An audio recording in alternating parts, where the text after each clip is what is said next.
Welcome on into the Wolverine TV. Clayton Safey here with EJ Holland and Tim Verghese. Join us over at thewolverine.com. $1 gets you an entire year of our premium content.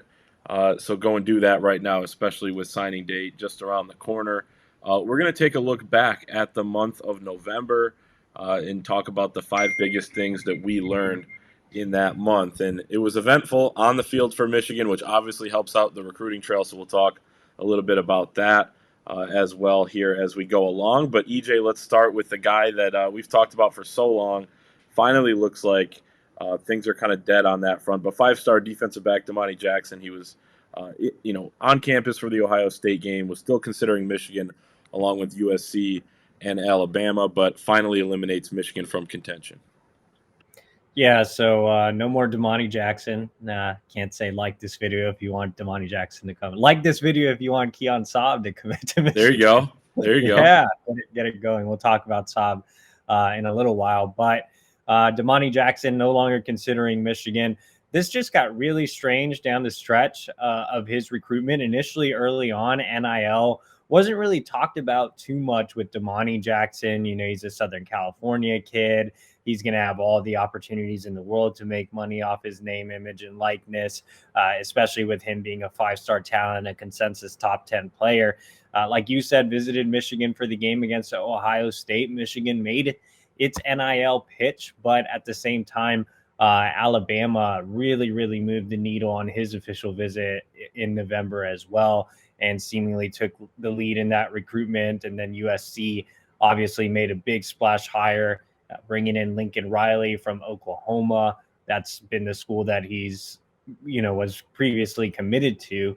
And it's a lot closer to home. And at the end of the day, I just don't think it was the best fit. Michigan has already moved on, so they are not trying to get back in the mix with Damani Jackson. Their focus really is on Keon Saab, who just backed out of his pledge to Clemson a couple of days ago.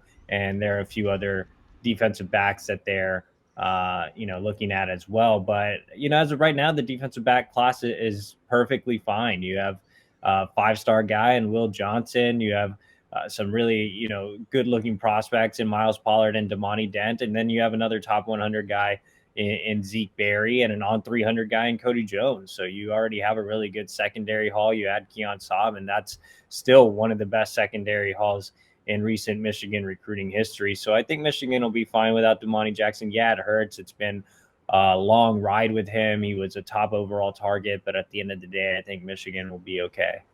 Yeah, he was always going to be the icing on the cake type of prospect. And you mentioned Keon Saab a couple times, the 4-star safety who was committed to Clemson, but was always kind of keeping that eye on Michigan, at least, recently.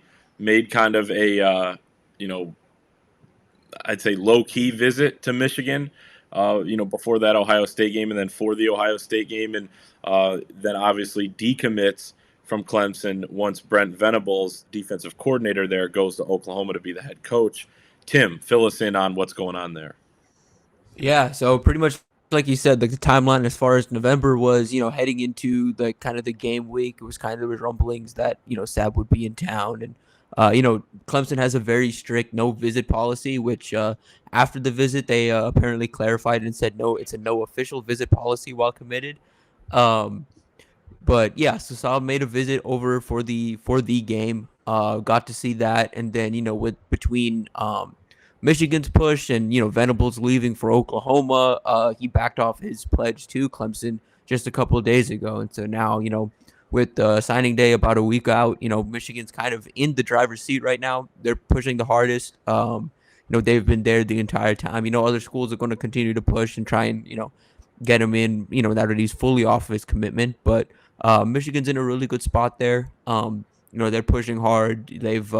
They've visited him. They're expected to go in home with him again this week. So, Saab's a guy that, now would be in addition to the class should he commit as a safety, potentially a hybrid linebacker type player. He's a very big safety, standing over 6'2", almost nearly 6'3", 6'4". So, he's a guy that in Clemson's system was talked about as a potential Isaiah Simmons type player for them. And so in Michigan's system, it's going to be, kind of fascinating to kind of see if if he chooses to join the class, how Michigan utilizes him, and with a very crowded DB room coming in, very crowded DB class, how do all these pieces fit together? Because everyone has a specific role they play. You have some versatile pieces like Zeke Berry. You have some like true corners. You have some true safeties. So it's a very versatile looking class. No doubt. And, for the record, both of these guys here have, well, if the On3 had their picks ready as it's, still trying to get up and running, both these guys would have a pick in for Saab to Michigan. In looking ahead now to 2023, Michigan, was one of those teams that didn't have anybody until, going into the month of November, but now they got several commits in the class of 2023. Things starting to get rolling there, as we even seen here in early December with a couple commitments as well. But Tim, going back to November, Michigan kind of getting the ball rolling with a couple commits.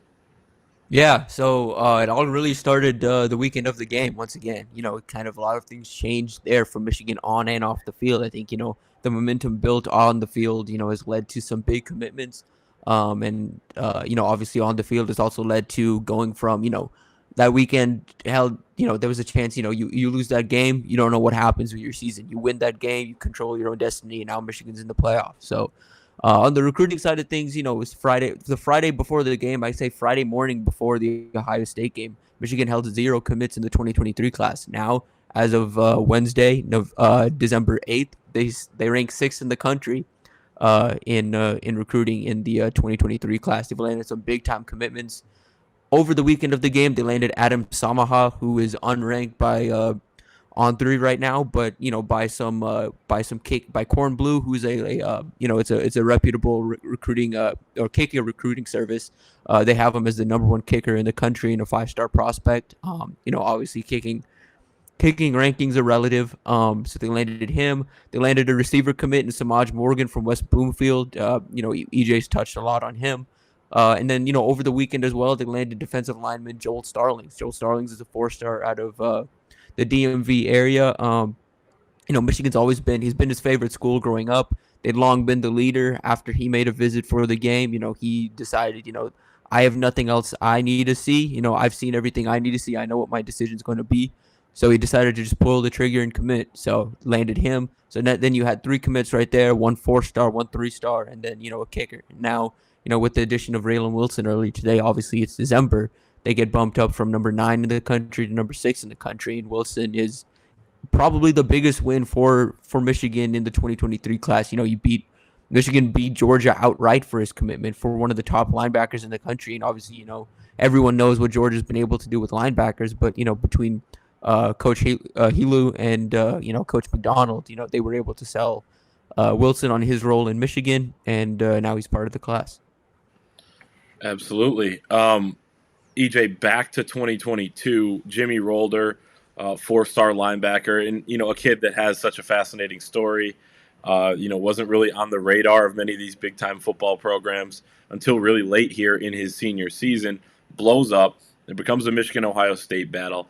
Michigan wins that one before actually beating Ohio State, then beats them on the field, which probably validated things a little bit more for Jimmy Rolder and company. But, a big land in this class because linebackers kind of been that one position that has been Michigan's Achilles heel on the recruiting trail in 2022. Yeah, Jimmy Rolder went from complete unknown to Michigan commit in a matter of weeks. Literally was a guy that had no Power 5 offers heading into the fall and has exploded in terms of rankings. He's now a top 150 prospect nationally on 3. Michigan did a terrific job of recruiting him. Jim Harbaugh actually extended the offer personally. They got him on campus for a visit. Mike McDonald went out and saw him during the bye week, and Michigan just pressed it and did a better job than Ohio State. He has some Michigan family or Michigan alums in his family. Ohio State, obviously a great option as well, but something that really set apart Michigan is its academics. With Jimmy, it's not just about the football field. I think a lot of recruits say that, but Jimmy actually means it. He goes to Chicago Marist, which is a really good academic school here in the Windy City, and he loved what Michigan had to offer both on and off the field, and he felt like it was the best fit.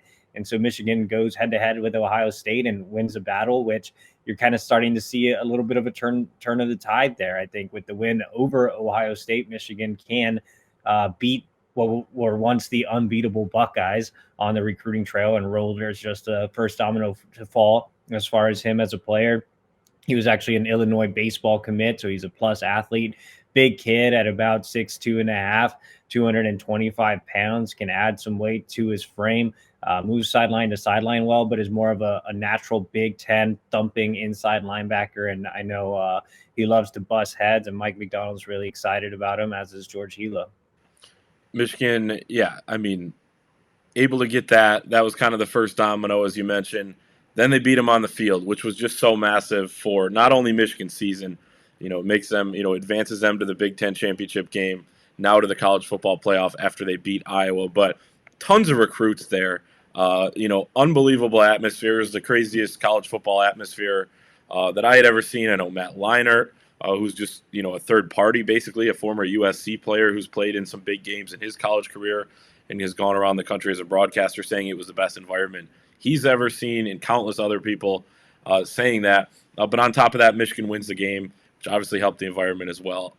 We've talked about how that game has impacted so many different things, and rightfully so in this video, throughout the month of November. But EJ, just in general, as our fifth and last thing to close it out here, that weekend was just so big for so many reasons. Yeah, I mean, when you look at the 2022 class, Michigan was able to get Keon Saab, who we touched on earlier, and now appears to be the leader heading into signing day. So, I think that played a big role in his decommitment from Clemson and him trending towards the Wolverines. On top of that, you had Zeke Berry, who committed here in December, but he was on campus for the game for his official visit. Michigan obviously moved the needle there, eventually won over his commitment a little less than a week later. Like Tim mentioned, it got the ball rolling with 2023 commits. Adam Samaha, Joel Starling, Samaj Morgan were all on campus for the game, all ended up committing around that same time. You had guys that weren't even on in the mix for Michigan for a while, like five-star offensive lineman Keontae Goodwin. Made his way to campus, and now Michigan's, a finalist there heading into signing day. Overall, I think it just opened a lot of eyes. Tim and I got reactions from like 70 different recruits across the country with Michigan offers, so all legit Michigan targets, and everybody was just so impressed with the way Michigan beat Ohio State.